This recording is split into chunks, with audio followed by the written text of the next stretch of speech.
se ubican entre el mesodermo esplásmico visceral y el endodermo, y ahí van a formar islotes sanguíneos y mioblastos, ¿sí? Ahora escuchen bien, los islotes sanguíneos van a formar una especie de tubo en forma de herradura. Y este tubo en forma de herradura por dentro se va a revestir por endotelio. Y así se va a formar lo que es el endocardio, que sería la hoja o la parte más interna del corazón, ¿no? Porque el corazón tiene 3 capas, ¿no es cierto? La más interna, endocardio, miocardio y pericardio. Entonces, ¿de dónde se forma el endocardio? El endocardio se va a formar por los islotes sanguíneos que forman un tubo en forma de herradura que se reviste por endotelio. Eso es el endocardio.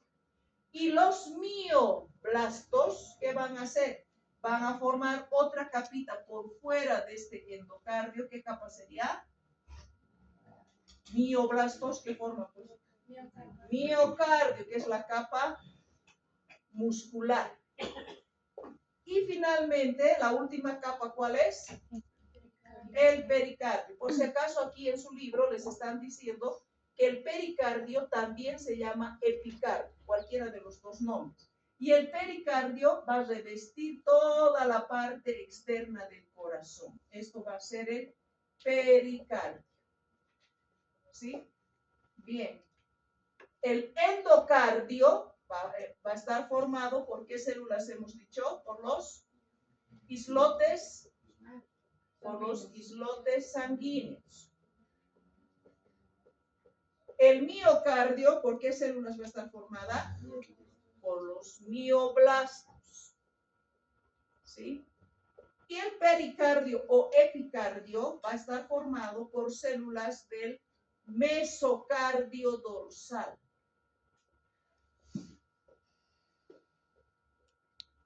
Es algo nuevo que les están diciendo en la última edición, porque en la anterior decían otra cosa, ¿sí? Entonces, ahí tienen cómo es que se forman las 3 capas del corazón. El endocardio se va a formar a partir de estos islotes sanguíneos que forman una especie de tubo en forma de herradura, les dije lo que está con verde, que se reviste por dentro por endotelio. Eso es el endocardio. Estas otras células que son los mioblastos forman por fuera del endocardio una capa muscular que es el miocardio. Y el pericardio, que es la capita más externa de este corazón, se va a formar a partir del mesocardio dorsal. Y ahorita vamos a ver de dónde viene este mesocardio. ¿Ya? ¿Está bien esta parte? Ya. Además, nos dicen también que hay unos otros islotes sanguíneos que se ubican en las partes laterales para luego formar lo que van a ser las aortas dorsales. Esto es lo mismo. Una vez formado así el corazón, ¿sí? El corazón, una vez así formado, tiene la forma de un tubo, por eso decimos tubo cardíaco, ¿sí? Este tubo cardíaco va a estar como sujeto por uno de sus extremos por vasos arteriales y por el otro extremo por vasos venosos. ¿Listo? Aquí les están hablando también de lo que viene a ser el bulbo arterial, que es muy importante también. ¿A qué le llamamos bulbo arterial o por qué estructuras estaría constituida este bulbo arterial? Este bulbo arterial estaría formado por esta porción trabeculada del ventrículo derecho, toda esta parte, porción trabeculada del ventrículo derecho, por lo que es el cono arterial, que es esto de aquí, y el tronco arterial, que es eso de ahí. ¿Sí? Entonces, el bulbo arterial está constituido por 3 porciones. Porción trabeculada del ventrículo derecho, el cono arterial y el tronco arterial. ¿Ya? Acuérdense.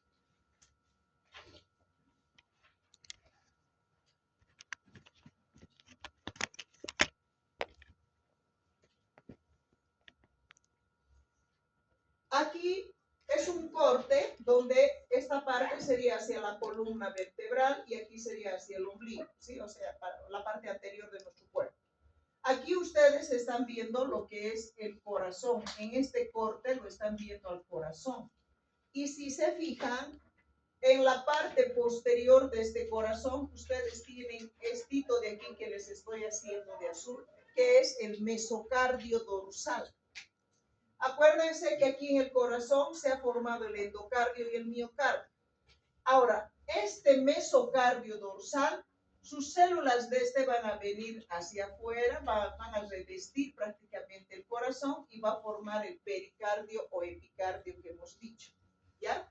Entonces, esto de aquí, esta estructurita que está como sujetando al corazón hacia la pared corporal o hacia la cavidad corporal posterior, esto de aquí se llama mesocardio dorsal. Se dice que este mesocardio dorsal se forma a partir del campo cardiogénico secundario. ¿Listo? Todo esto es la cavidad intraembrionaria, esto viene a ser el corazón y el mesocardio dorsal, sus células los revisten por fuera y constituyen lo que viene a ser el pericardio o epicardio. Por eso hace un rato les había dicho que quien forma el pericardio o epicardio es el mesocardio dorsal. Bueno, aquí nuevamente estamos observando cómo después de haberse formado el tubo cardíaco, por uno de sus extremos va a estar sujeto por vasos arteriales y por el otro extremo por vasos venosos. Y aquí nos están hablando del desarrollo del seno venoso. Todo esto es el seno venoso. Aquí está. El seno venoso, como pueden ustedes observar aquí en la imagen, tiene dos astas, ¿sí? Tiene un asta derecha y un asta izquierda. Es como derecho, izquierdo. Este es el derecho y este es el izquierdo. Tiene dos astas, el seno venoso. Y este seno venoso se forma entonces a partir de estas dos astas, derecha e izquierda. Fíjense que cada asta tiene tres venas, ¿sí? Esta venita de aquí se llama vena umbilical o también llamada ónfalo-mesentérica. En la rama izquierda tenemos lo mismo, vena umbilical o también llamada ónfalo-mesentérica. Luego tenemos la vena la vena vitelina o también llamada ónfalo-mesentérica. Estas son vena vitelina o también llamada ónfalo-mesentérica. Esta es la vena umbilical, esta también es vena umbilical y esta es la vena cardinal común y esta también.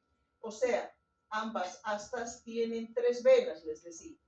La vena vitelina o también llamada vena ónfalo-mesentérica, la vena umbilical y la vena cardinal común. Aquí lo mismo, vena vitelina o también llamada ónfalo-mesentérica, vena umbilical y vena cardinal común, ¿sí? Ahora, lo que quiero que vean es lo siguiente,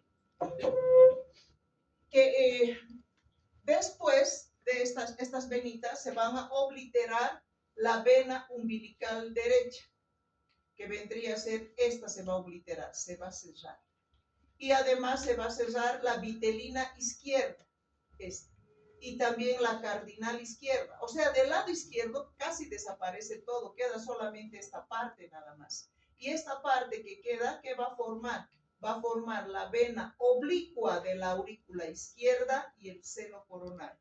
Resumiendo, inicialmente hemos dicho que el seno venoso se forma a partir de dos astas, asta derecha, asta izquierda, y que cada asta tiene tres venas que confluyen y forman este seno venoso. Entonces, ¿qué venas van a formar el seno venoso? La vena vitelina o también llamada ónfalo-mesentérica, la vena umbilical y la cardinal común. Lo mismo tiene la otra asta.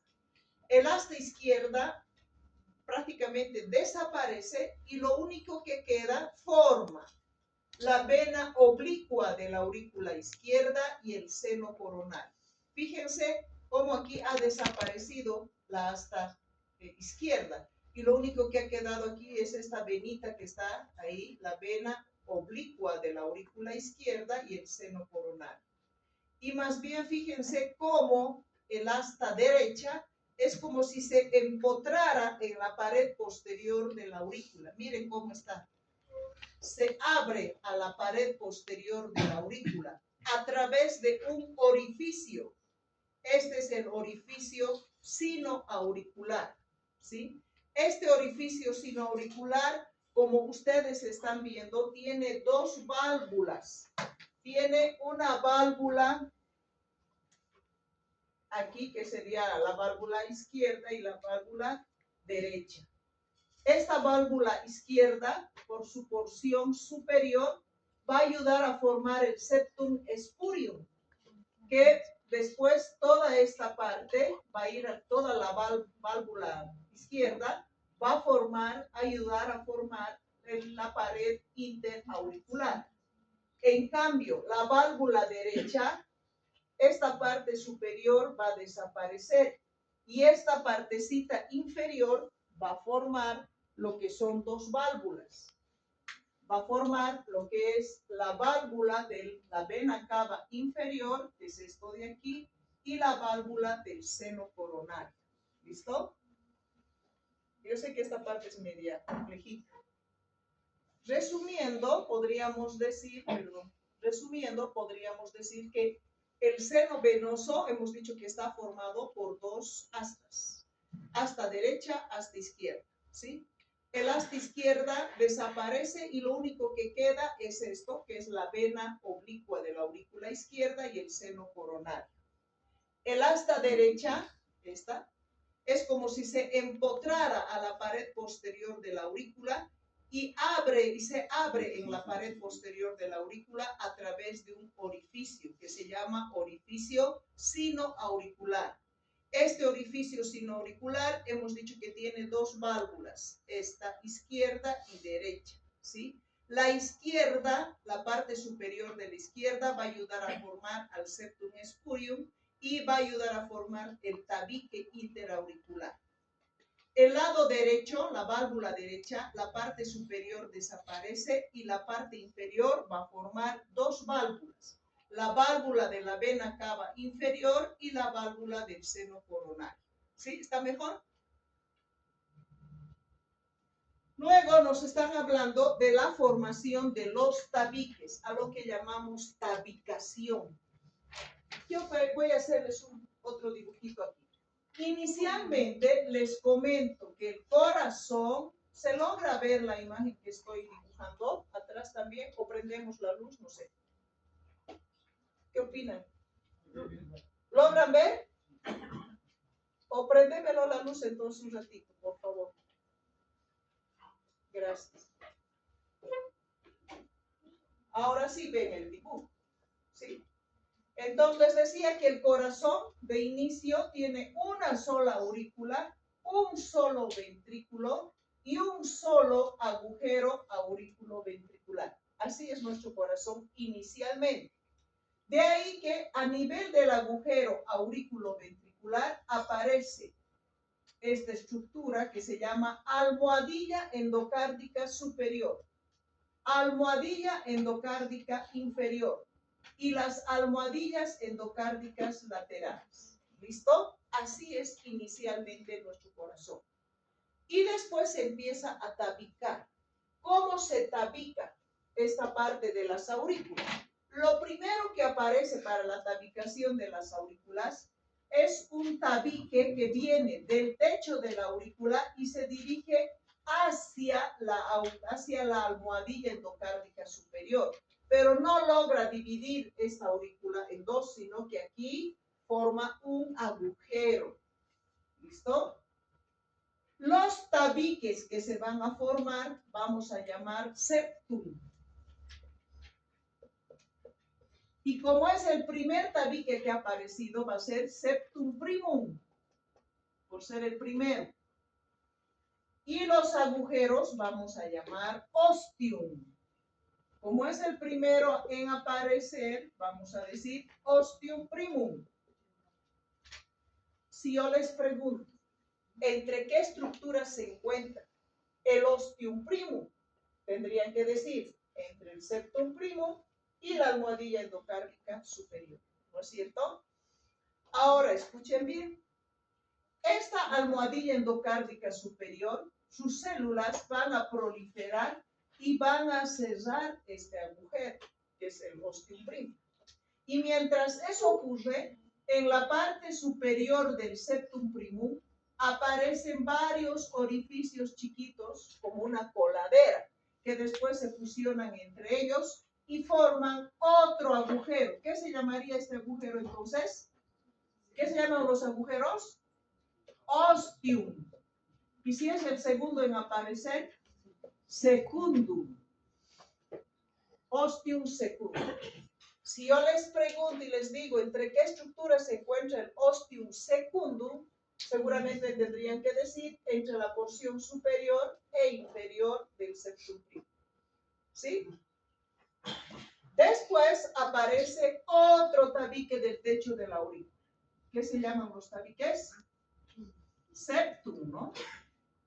Septum. Y como es el segundo en aparecer, septum secundum. Ahora fíjense que entre este septum secundum y la porción inferior del septum primum se forma otro agujero, que es súper importante y que se llama agujero oval. Agujero oval.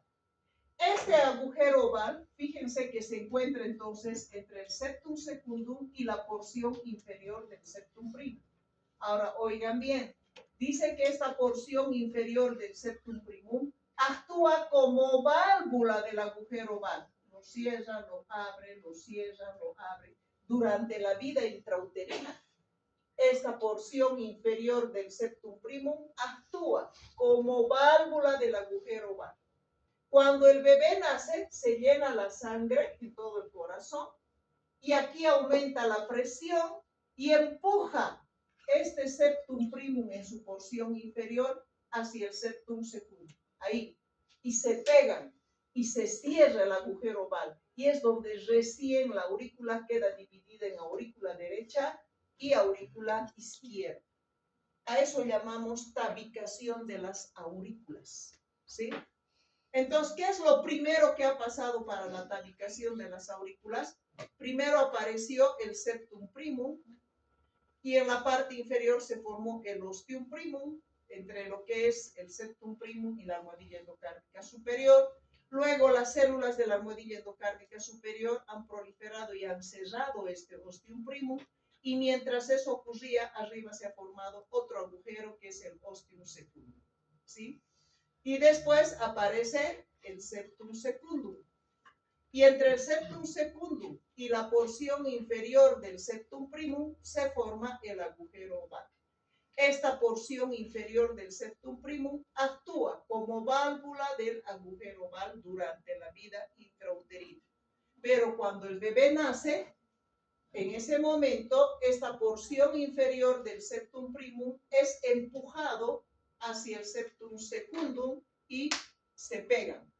Y recién esta aurícula, que de inicio era una sola, queda dividida en dos, en aurícula derecha y aurícula izquierda.